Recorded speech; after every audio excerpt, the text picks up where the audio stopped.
UDIMA, Universidad a Distancia de Madrid, la universidad cercana. Muy buenas, bienvenidos a Se ha redactado un crimen. Estamos con Abel González, profesor de criminología. Yo soy Víctor Núñez, profesor de periodismo, y hoy vamos a tratar un tema que ha ocupado muchísimas páginas, muchísimo tiempo durante los últimos prácticamente casi un mes, ¿no? Porque ocurrió el día 1, el caso de los ultras en el fútbol, el caso de el enfrentamiento entre ultras de dos equipos que acabó en la muerte de Jimmy, un ultra del Deportivo de La Coruña. Abel, muy buenas. Buenas. Un tema, yo creo, de candente actualidad, como te gusta decir. Nos hemos sumado al carro de la actualidad porque creemos que esto a lo mejor puede dar más juego y podemos contestar a más preguntas, con el riesgo de que muchas veces no tengamos toda la información adecuada. Pero yo creo que en este caso de los ultras en el fútbol tenemos muchísima investigación en criminología que nos puede responder a algunas de las preguntas, y yo también tendré preguntas para ti, Víctor. Muy bien. Volviendo a otro tópico, ¿no? Como la candente actualidad, se han vertido ríos de tinta, entonces información ha habido muchísima y queremos plantear una serie de preguntas desde este episodio. Los medios de comunicación han tratado correctamente la información, se ha actuado de forma responsable o se ha producido la estigmatización de toda una afición. La presencia constante durante el suceso y posteriores ha derivado a una serie de medidas en caliente. Y por último, si la violencia es consustancial al fútbol o los violentos son los que se suben al carro del fútbol. Estas son un poco el marco general de las preguntas de las que partimos, de las hipótesis de las que partimos. Intentaremos irlas analizando muy brevemente. En primer lugar, vamos a abordar un poco la parte más estrictamente periodística, y es si podemos considerar proporcional el seguimiento que los medios han dado a este tipo de homicidio, porque es importante también esto: ¿es un homicidio o es un asesinato? Porque se ha publicado en muchos casos que era un asesinato o que se había producido un asesinato. ¿Es un asesinato o es un homicidio? Si nos ajustamos al Código Penal español, pues asesinato va a ser complicado, porque para que sea asesinato se tienen que dar una serie de circunstancias que en este caso yo creo que no se dan, pues como puede ser el precio, la recompensa o promesa, es decir, contratar un sicario para que cometa un homicidio, que haya alevosía. La alevosía significa que no se produzca que se produzca la total indefensión de la víctima. En este caso parece ser que no, era una pelea abierta. Y por último, pues que exista ensañamiento. Para que haya ensañamiento, pues es que se aumente de una manera deliberada el dolor de la víctima. Por ejemplo, pues cuando se han dado a una persona 57 puñaladas y en la primera puñalada se ha seccionado una arteria que le ha provocado la muerte instantánea, las otras 56 no le ha provocado dolor, por tanto estaremos también ante un homicidio. En este caso, pues parece ser que también es un homicidio porque no se ha producido ese ensañamiento, ese aumento deliberado del dolor de la víctima. O sea que, en primer lugar, ya hemos visto en muchas informaciones que se estaba cometiendo un error en la tipificación del delito. Sí, pero es muy común, sobre todo en aspectos jurídicos es muy común que los medios tengan una serie de errores, sobre todo en aspectos procesales, no solo en tipificación, sino en aspectos procesales. Bueno, pues vamos a ir viendo una serie de noticias. Bueno, pues desde el primer momento, pues los medios de comunicación se genera una gran alarma por una batalla que no es usual en todos los campos, o suele ser habitual el que existan pues insultos, reyertas más o menos localizadas, pero no y hemos elegido este titular porque se califica como batalla campal, ¿no? Por el número de personas implicadas en la pelea. Entonces, desde el día 1 hasta prácticamente hoy, pues, hemos encontrado durante 20 días informaciones con todo tipo de detalles, donde hemos conocido, en fin, la vida de la persona fallecida, a qué se dedicaba, qué hacía, en fin, y todo tipo de detalles, también ahora con la conocida como Operación Neptuno, de las personas también que eran los agresores o los supuestos causantes del crimen. He traído esta noticia porque justamente se produjo un par de días antes y al final condujo a la muerte de 2 personas, una el atracador y por otro lado el agente de la Policía Nacional que intervino y que falleció en el tiroteo. Me he quedado además con este titular porque además informa de un hecho que quizá hace más dolorosa esa muerte, ¿no? Que es que el policía carecía de un chaleco antibalas, ¿no? Que hubiera probablemente evitado el fallecimiento de esa policía, ¿vale? En este caso no tengo datos, no sé los impactos de bala, parece ser que en el caso del que estaba gravemente herido sí, porque eran impactos en el pecho y un chaleco adecuado hubiera podido parar esos impactos. En el caso de la gente muerta no sé si tuvo algún impacto en el cuello o no, pero bueno, de todas formas... un caso además muy importante. Hemos visto que a lo largo, hemos elegido 3 noticias de las cientos de noticias que hemos podido ver. Todos conocemos el nombre del fallecido, sin embargo muy pocas personas conocen el nombre del agente. Vanessa Lage es el nombre de la desgraciadamente fallecida agente, y esto también nos puede llevar a reflexionar, ¿no? Un policía que se deja la vida defendiendo a la sociedad y a sus ciudadanos, interviniendo en un atraco, prácticamente dura un día o 2 las noticias y no se conoce ni siquiera el nombre en muchos casos de la gente fallecida. Sin embargo, el caso de Jimmy y de los ultras, pues hemos conocido toda clase de detalles. En este caso, también la pregunta va para ti: ¿por qué los medios de comunicación focalizan en ese momento en esta noticia y no en otra, y no le dan tanta cobertura a una y a otra? Desde el punto de vista de la criminología lo tenemos claro. En primer lugar, las víctimas son diferentes. Una víctima, una policía, la sociedad considera que está haciendo su trabajo y que esto es pues una parte más de su trabajo, aunque no nos guste esa aceptación, pero la sociedad piensa eso. Son personas que dentro de sus riesgos laborales entra el dar la vida en protección de los derechos y libertades o de la vida de otras personas. Eso por un lado, y por tanto pues no es tan impactante como pudiera ser otro caso.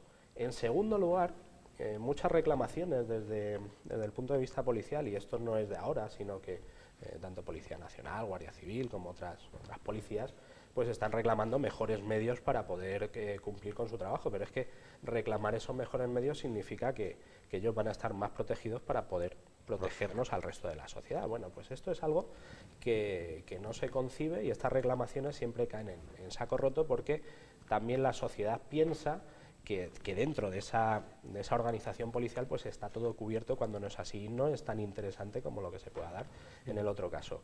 Después sucede, como sucede en la mayor parte de noticias, que resulta que tenemos otro hecho informativo, otra noticia 2 días más tarde, que tiene por un lado el componente del fútbol. Con eso ya llama mucho más la atención. La muerte de un seguidor, de la manera que hemos visto, todos los vídeos que hemos visto que han salido, con algo que es algo muy excepcional y que sale de lo normal, y que también genera mayor alarma social que la muerte de una policía a manos de un atracador, porque eso es como un estereotipo que tenemos, ¿no? Un policía que un atraco muere, y sin embargo pues una batalla campal entre seguidores, y eso genera más alarma social de una manera que tampoco, de una manera lógica, tampoco se explica muy bien en ese sentido, o esas reivindicaciones. Es decir, tenemos, para resumir, 2 casos: uno en el que se normaliza una situación como es la muerte de un policía, y en segundo lugar pues que existe otra noticia que tiene mayor difusión por la alarma y por todo lo que tiene alrededor de esa noticia, que hace elementos que genere mayor interés en la sociedad. Y ahora, desde mi punto de vista, te preguntaría a ti: ¿por qué los medios de comunicación, sabiendo que existe esta reivindicación, sabiendo que es también una muerte y que es un hecho muy grave que se produzca una muerte, porque en este caso vamos a considerar esa hipótesis, porque no se tienen los medios adecuados? ¿Cuál es la responsabilidad del periodista para darle una cobertura adecuada en este sentido? Bueno, yo creo que siempre conviene diferenciar entre periodistas y los medios, ¿no? Los periodistas, desgraciadamente, trabajan en unos medios, en unas empresas informativas, que son los que marcan también un poco la agenda informativa y la categorización en cuanto a la importancia de las noticias, y también le viene marcado muchas veces pues la servidumbre que generan las audiencias. ¿Por qué este caso ha generado el caso de la batalla campal entre los ultras del Atlético de Madrid y del Deportivo La Coruña ha causado tanto impacto? Yo creo que porque la respuesta la tenemos en el propio espacio que ocupa el fútbol en un informativo. Eso, bueno, en los primeros días hablábamos también, el primer capítulo, el capítulo 0, hablábamos de los espacios que ocupan los sucesos, ¿no? Que a veces es desproporcionado. Pues si lo comparáramos con los deportes, seguramente, pues, bueno, seguramente no, es un hecho objetivo que el espacio que ocupa la información deportiva es muy superior a cualquier información que suponga un debate sobre los medios de los que dispone, no los funcionarios que se dedican a la seguridad del Estado, sino cualquier otro funcionario o la propia educación, algo que es tan importante para una sociedad. Entonces, yo creo que es la confluencia de fútbol y lo inusual, que ahí digamos que es verdad que todo fenómeno que sea inusual, pues genera también, que además ha terminado en muerte, porque peleas de estas ha habido muchas. De hecho, se produjo días después del caso del Calderón, un partido entre el Paris Saint-Germain y el FC Barcelona, y se produjeron también varios apuñalamientos que no terminaron afortunadamente en muerte. Entonces, yo creo que es la importancia desmedida que el fútbol tiene en la sociedad y en los medios de comunicación lo que explica, y que luego pues también se han ido produciendo una serie de noticias pues que han en fin, sobredimensionado, ¿no? Pues reacciones de políticos, reacciones de los clubes, reacciones de la Liga de Fútbol Profesional, reacciones y luego la sucesión de detenciones como en un serial, ¿no? Entonces, todo esto ha formado un fenómeno casi mediático en sí mismo, ¿no?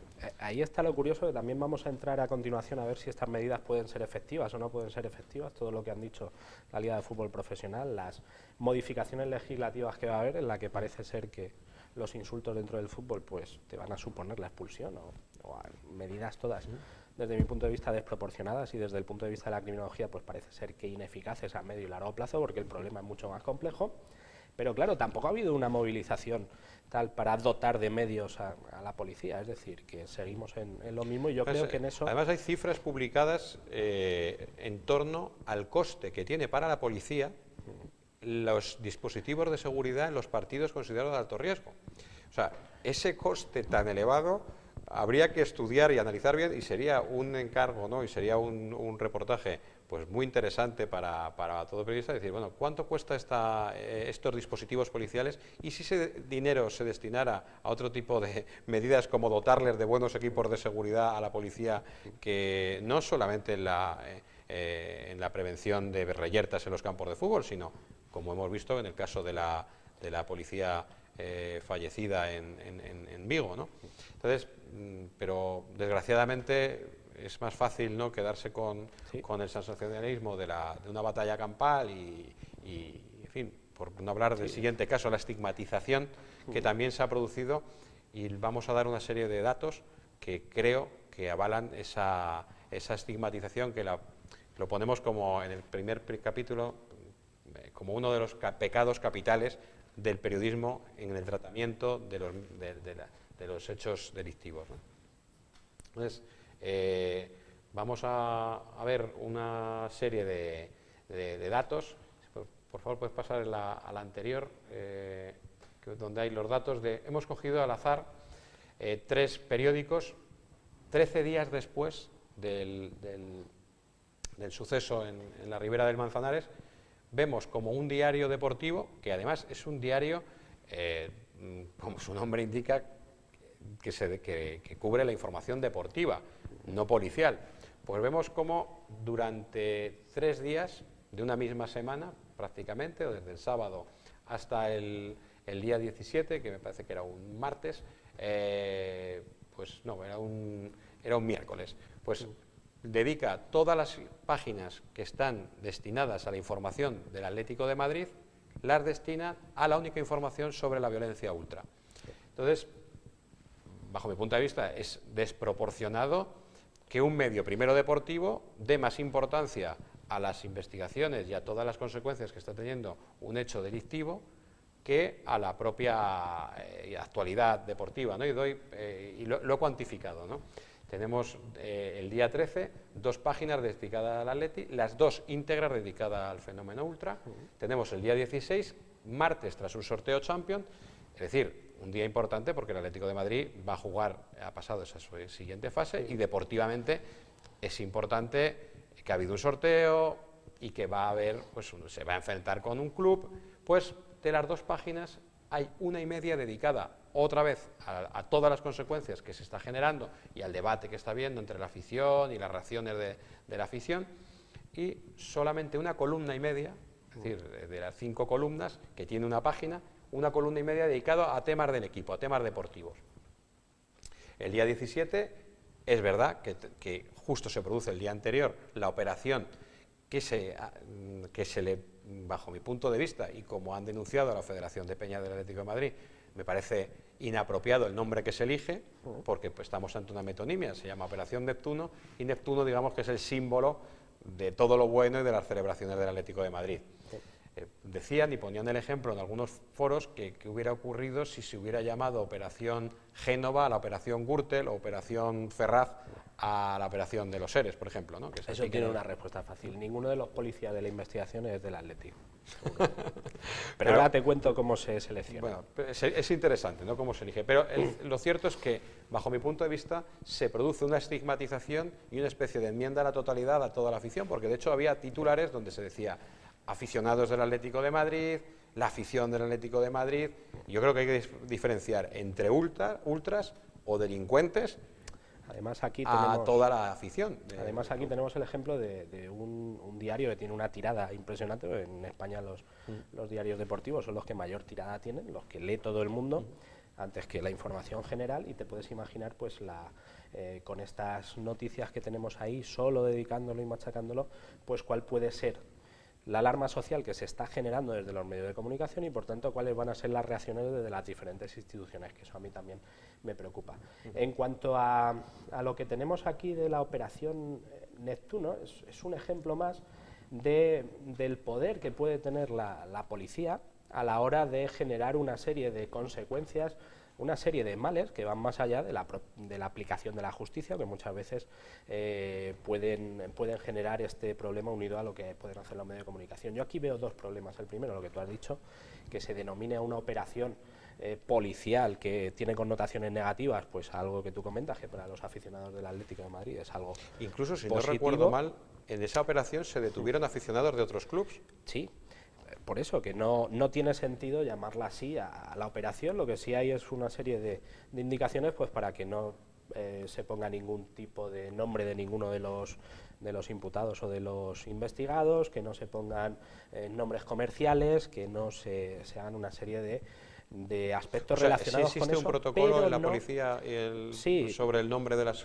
Bueno, un protocolo, unas indicaciones para que no se pongan. Lo que sí es cierto es que el primero que pasa por allí, que está en el grupo de investigación, y dice, pues podemos llamarla operación tal, y dicen todos, pues bien, y se queda con ese nombre, y al final va con ese nombre. Es decir, que eso queda en el ámbito policial, pero en el ámbito judicial... Es que era muy poco sutil, además, ¿no? Porque muchas veces se elige el nombre para exacto, que los delincuentes o que nadie es pueda algo que llegar no hay un consejo de sabios que diga, vamos a poner esto, vamos a cuidar en este caso, porque si ponemos este nombre con toda la repercusión que tiene, pues puede generar cierta estigmatización. No, eso no se decide, y este es un ejemplo claro en este caso, que ha generado polémica en este sentido. Y en segundo lugar, unido a lo que han desarrollado los medios, por ejemplo, se detuvo a una militar que parece ser que no había ninguna prueba porque ha salido absuelta, ha salido... Sí, ha demostrado que estaba fuera ha quedado en libertad España, sin cargos, pero se ha pasado 72 horas en un calabozo. Es decir, que existe mucho poder dentro de la policía que muchas veces pues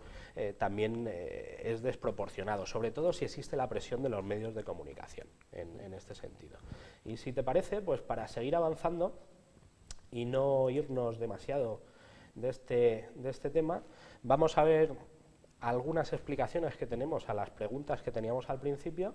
Y para esto, pues lo que voy a hacer, para explicar por qué lo que nos parece aquí raro, porque tanto uno de los detenidos, que tiene 40 años, que tiene una vida familiar, social más o menos estable. ¿Por qué sucede esto? La víctima tenía 40 y algo años, porque gente de esta edad, que no es lo normal, está implicada en estos hechos, que lleva a un grupo de personas a quedar para pegarse con otras, aunque sea pues eso, por el odio que se tiene debido al fútbol, pero también a una serie de ideologías que hay detrás de estos grupos ultra. Bueno, pues lo primero... Pero en descargo, perdón, Abel, también de los medios de comunicación y que se le haya dado tanta relevancia, es verdad que eso ha generado también mucho impacto, ¿no?, en la sociedad.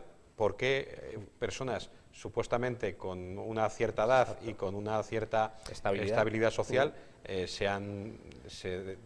pues dedican a este tipo de... Eso es un ejemplo más de actividades. De que las explicaciones únicas al fenómeno delictivo, en este caso, pues no van a ser efectivas, y ahí es donde se toman las medidas. Y por eso uno de los objetivos que tengo con explicaros esto es precisamente el ver que es multicausal, que es un problema que va más allá de una serie de medidas que se van a tomar en los estadios, una serie de medidas que va a haber alrededor, que bueno, que algunas de ellas sí se deben tomar y sí pueden ser efectivas, pero no la enmienda a la totalidad que se está realizando en estos momentos, parece ser, en las modificaciones legislativas, que es un ejemplo que tenemos pues con la Ley de Seguridad Ciudadana y con las modificaciones del Código Penal, que no hacen más que modificarse y que al final pues eso no es efectivo, ni logramos prevenir la violencia tanto dentro de los campos de fútbol como justificada por el fútbol, porque esa es una de las primeras cuestiones que quiero traer aquí. Esto es un artículo que ha escrito nuestro amigo Pedro Campoy, publicado en Criminología y Justicia, en el que desde mi punto de vista, pues sí nos puede dar respuesta a bastantes interrogantes. Primero,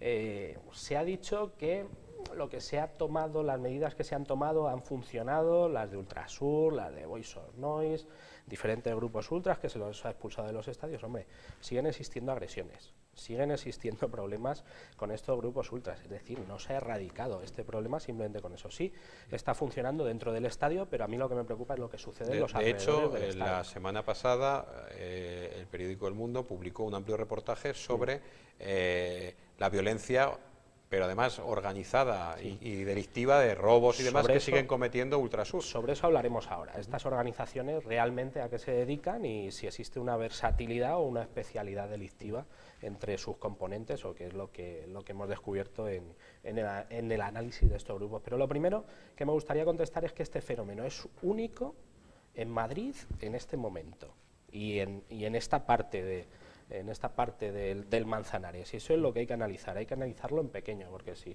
lo hacemos en general vamos a errar casi seguro. ¿Por qué? Porque no lo podemos comparar. Según investigación que hay disponible, pues las líneas de justificación, es decir, todo lo que hay alrededor en estos problemas no se puede comparar. El problema que tienen en Inglaterra con el que tenemos aquí ni siquiera podemos comparar. El problema que podemos tener con Ultrasur, al que podamos tener con miembros del Frente Atlético o de Bastión, porque no es solo Frente Atlético, sino que existen otros grupos, que eso tampoco ha salido. Y en ese caso, ni siquiera, mucho menos lo podemos comparar con otros eventos deportivos o con otros eventos culturales o con otros espectáculos, porque también he escuchado que se echó a que en el fútbol americano no existe ninguno de estos problemas. Es que no tiene nada que ver en lo que se mueve alrededor del fútbol americano, lo que se mueve alrededor del fútbol europeo, y lo que he dicho, no se puede comparar y hay que analizar cada uno en concreto.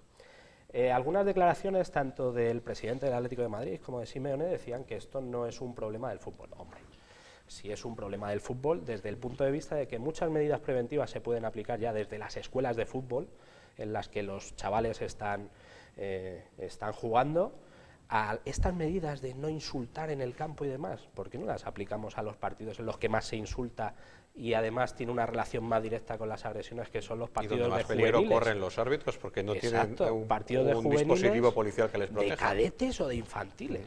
Que eso no entramos a eso, sino que vamos a echar a un espectador que insulta al árbitro en un estadio en el que, hombre, que se lance a pegar al árbitro va a ser complicado. Bueno, vamos a pensar también en eso. Y por tanto el fútbol es importante, ¿por qué? Porque está dentro de este fenómeno. La definición del fútbol está aquí, y la justificación que tienen las personas que se unen a estas peleas es alrededor de un partido de fútbol.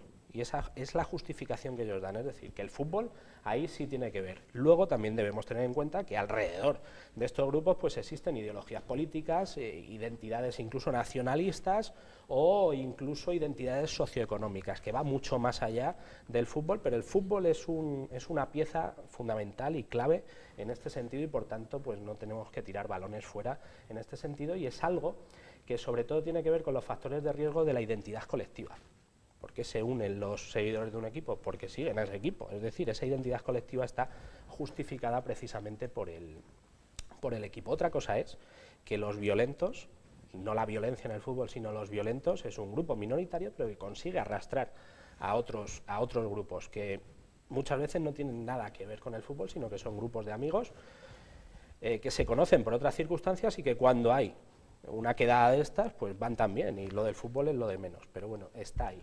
Y el principal factor de riesgo que tenemos es esa identidad colectiva y el anonimato que se tiene en estas agresiones, en las que si quedo con 100 amigos y nos vamos a pegar, pues hombre, las posibilidades de que nos capturen, las posibilidades de que sepan que he sido yo, pues eso me consigue arrastrando y se produce una escalada en la violencia. Pero luego debemos tener en cuenta dos factores también, tres factores muy importantes, como son los factores personales en los que estos violentos, pues sobre todo son hombres, tienen mayor tendencia al riesgo y mayor impulsividad. Lo que tenemos que ver aquí es si esa impulsividad viene dada por las situaciones o si son impulsivos en el resto de sus relaciones. Por ejemplo, pues uno de los detenidos que parece ser que está detrás de todo esto, pues si él ha tenido peleas en bares, si ha sido maltratador dentro de la familia, o si es simplemente el propio en este contexto. Jimmy también tenía antecedentes como por maltrato. Sí, pero tenemos perfiles en todos los sentidos. Y también nos encontramos a personas que simplemente se unen a estos grupos ultra y solo son violentos en estas situaciones. Por lo tanto, eso también hay que analizarlo. Eso no es lo que tenemos tan claro con esa impulsividad. Y luego, sobre todo, la falta de apoyo prosocial. Tienen más un apoyo antisocial que prosocial por esa identidad de grupo y porque existe una desvinculación con otras redes sociales, y lo que me une a mí es este grupo que sí ha quedado contra otro grupo que encima tiene otra ideología diferente a la mía, o se ha producido otra agresión y yo respondo como una venganza, pues al final yo también me sumo a esas agresiones. Y aquí sobre todo pondría el acento sobre la oportunidad, que la oportunidad viene por una provocación, por un insulto, por espacios públicos y anónimos, como ha sido este caso, quedan a las 9 de la mañana de un domingo, donde es complicado que exista mucha afluencia de público, porque si esto es a las 12 de la tarde, en la que ya empiezan a ir familias con los niños, pues hubiera sido más complicado que se desarrollase. Es decir, también ese contexto donde se producen estas agresiones hay que tenerlo en cuenta, o lo que se producía antes alrededor de los estadios, o lo que se puede producir en diferentes bares en los que se va a ver estos partidos de fútbol. Es decir, con estos tres grupos podemos explicar por qué una persona, independientemente de su edad, se sigue afiliando y sigue yendo a estas quedadas para cometer estos hechos. Ahora, sobre las medidas que se están planteando, pues yo creo que son totalmente desproporcionadas. Están dentro de lo que se denomina tolerancia cero, lo hemos escuchado, tolerancia cero a la violencia del fútbol, tolerancia cero a las drogas, y yo me pregunto, ¿qué es eso de la tolerancia cero? Bueno, no sé lo que es. Que es además una fórmula también que los medios de comunicación han constituido en una etiqueta, claro, que cada vez que ocurre un hecho de este tipo con mucha alarma social, automáticamente se habla de tolerancia cero hacia cualquier tipo de delito. Y es lo más sencillo, ¿no? Yo como responsable político, responsable institucional de un equipo, responsable de lo que sea, pues lo primero que voy a hacer es tolerancia cero. Insultar en un partido de fútbol, esto totalmente prohibido. El que haga no sé qué, totalmente prohibido. Es decir, conductas menores que no tienen una relación directa con estos hechos más graves, los vamos a criminalizar. Y todo eso, pues bueno, lo que sabemos con medidas en otros ámbitos, pero que son muy parecidos, como puede ser la tolerancia cero contra las drogas, la tolerancia cero contra la delincuencia, sobre todo en Estados Unidos, pues sabemos que tiene una eficacia inmediata limitada, pero tiene una eficacia que es engañosa, porque a medio y largo plazo no da solución al problema. Porque esto, como hemos visto, hay muchas variables que intervienen en este sentido. Es decir, de manera inmediata, pues a lo mejor sí vamos a conseguir, o como ha pasado con Ultrasur o Boys on Noise, que dentro del estadio no se produzcan estos problemas. Pero ¿cuántos problemas se han producido últimamente dentro de los estadios? Si es que el problema lo tenemos fuera, tenemos que luchar contra ello desde otro punto de vista. Y desde aquí me gustaría también decir que otra prevención es posible, no solo salir y decir vamos a prohibir esto, vamos a prohibir, no, lo que he dicho, vamos a empezar a trabajar desde las escuelas de fútbol, vamos a empezar a trabajar con mediadores, por ejemplo, cuando surgen todos estos problemas y los niños que están en esta escuela de fútbol, cuando vayan a ver a su equipo, pues hombre, va a ser diferente ya la actitud que van a tomar frente a estos hechos, junto a otras medidas que pueden ser de control. Y para terminar, pues vamos a intentar dar respuesta a una de las preguntas que tenemos con lo que has comentado antes, que se detuvo a varios miembros de Ultrasur porque estaban implicados en otros hechos delictivos. Bien, lo que tenemos en este caso sobre versatilidad o especialidad delictiva es que los grupos ultras pues son organizaciones criminales, queramos o no, y tienen una serie de fines que van más allá de animar al equipo. En muchos casos pues hemos visto que los fines que buscaban eran básicamente lucrativos y económicos. Había personas que trabajaban dentro de estas organizaciones y era su trabajo y, claro, para fomentarlo, pues dentro también se fomentaba esa violencia, tanto para los miembros de dentro como para los enfrentamientos que había entre bandas, y eso justificaba pues también otra serie de hechos delictivos que había alrededor.